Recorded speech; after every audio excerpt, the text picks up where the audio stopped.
Okay, folks, today is May the 10th, 2021, and it's an important day in American history, especially if you have heard of the deep state. And this is an important day for how the deep state was established. So we're going to talk about it, and hopefully YouTube won't censor me this time. This is just history. I don't think this is banned by the terms of service if we have an alternative opinion of history. And actually, my opinion of Civil War history is a lot closer than that of many scholarly people that have been teaching the Civil War for years. In any case, what happened on May the 10th, you say? My goodness, how is that important in American history? Well, today, May 10th in 1863, is the day that General Thomas Jonathan Jackson, better known as Stonewall, died of his wounds, which were sustained on May the 3rd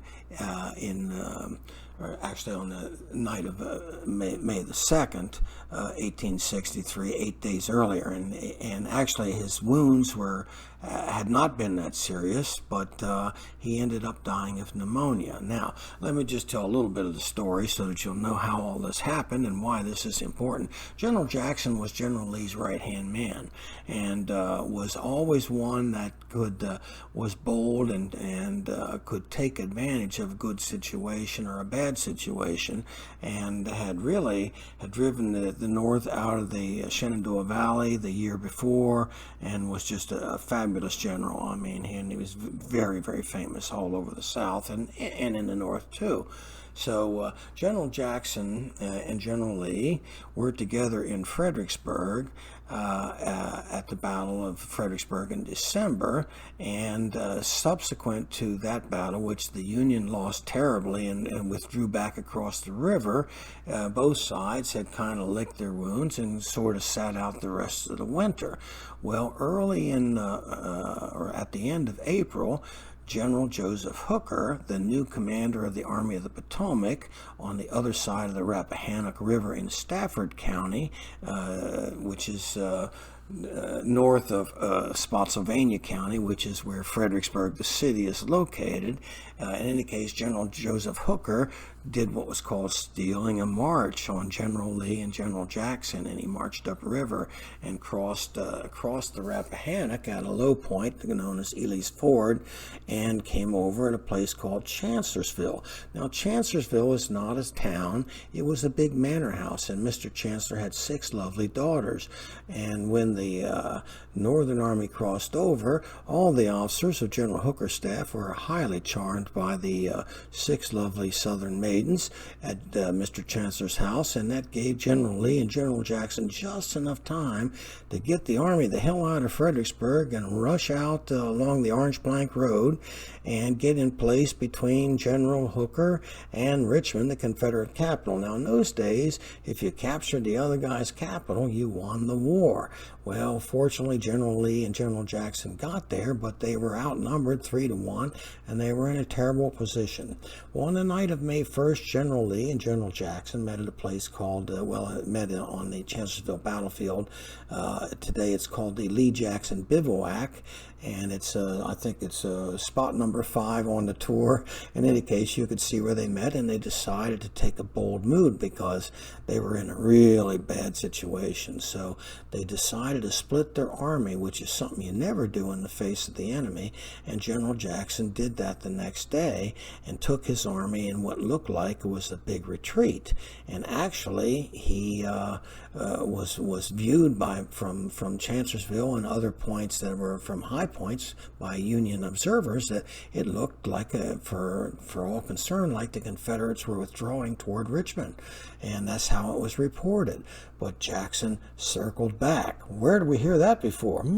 Anyhow, General Jackson circled back because his scouts had noticed a couple of days before that the Union right flank, the 11th Corps under General Oliver Howard, mostly a bunch of German guys, as some of them didn't even speak much English, were sitting out on the Orange Plank Road, exposed, the entire right flank.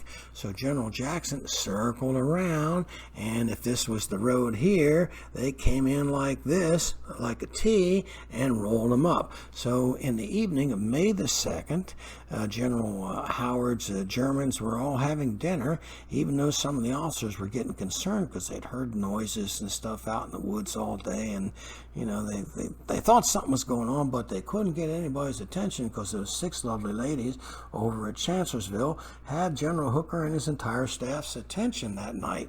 Well, lo and behold, the first thing General Howard's men knew was all the woodland animals came rushing out of the forest towards their encampment where they were cooking, and they went, something's wrong here. And just about that time, they realized that behind all those running deer and rabbits and foxes and everything running toward them, right behind them was the whole Confederate army.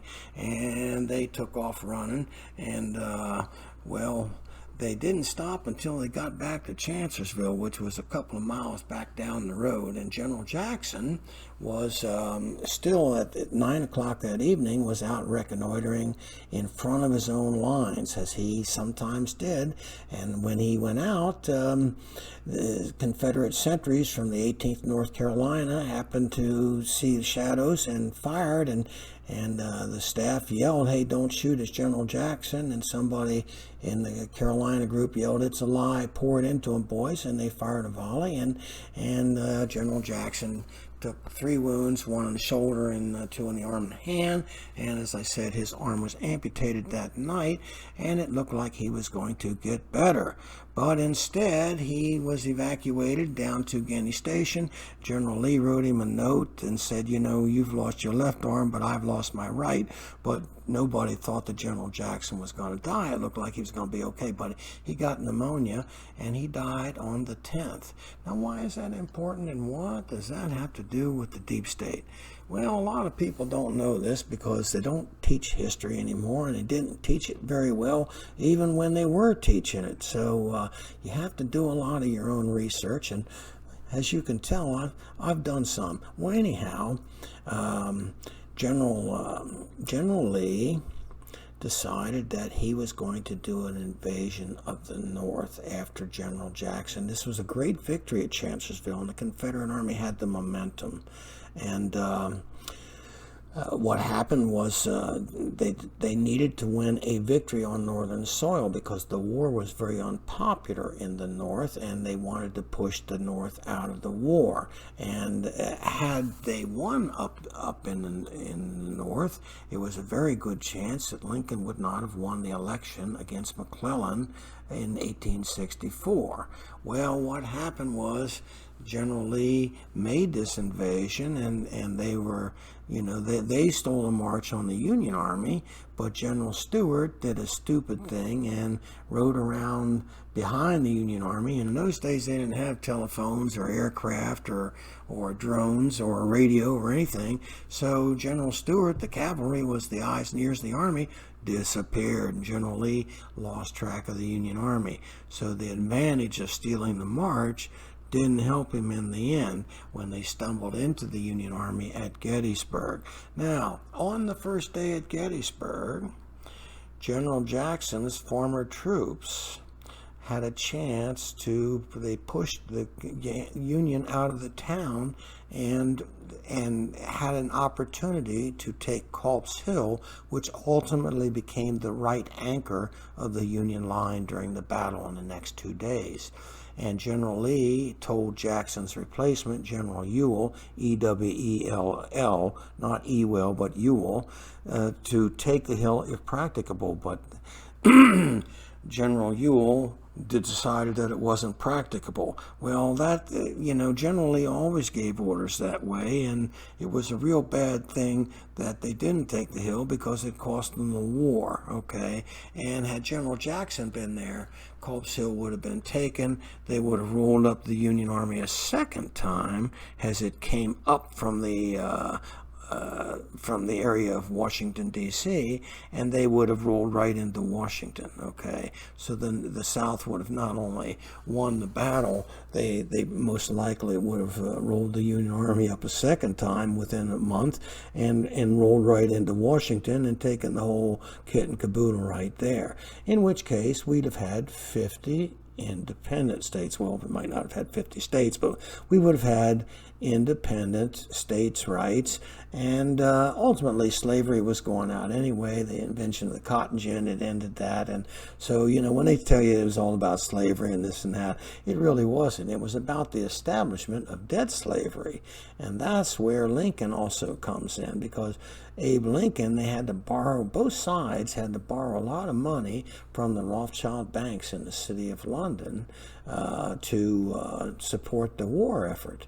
And both sides ended up, well, the North won, so they ended up with a debt. Now, in the meantime, had they fought to a draw, which the banks were really hoping, and bled themselves dry, there was armies waiting in Canada and armies waiting in Mexico to come in and take the land back too. But as it was, they had to be satisfied with the debt, and this debt is what we've been paying ever since. And part of the reason Lincoln was assassinated, I don't care what anybody says. Look, I worked and lived in Washington most of my life, was a government manager and a whistleblower for 8 years, and believe you me, there is no official story that is true. None. Going all the way back into the 1860s, all the stories that you've learned, none of them are true, and no official story is true. So, in any case, Lincoln was assassinated by John Wilkes Booth, and he was determined not to have a central bank. And in 1871, after Lincoln's assassination, and after they got rid of Andrew Johnson, his successor, they brought in under General Grant. There was the crookedest administration in Congress ever, and they basically sold out to the banks of Europe, and the District of Columbia is a district, and it's incorporated, and it's basically an entity of the London banks. At least that's what I'm hearing from some other alternative sources. But in any case, the part about the establishment of the deep state is true, because states' rights left 28 or however many states there were at the time, left them all independent. But with the Civil War, instead of they used to say the states, or these United States, and then after the Civil War it became the United States, and there's a difference.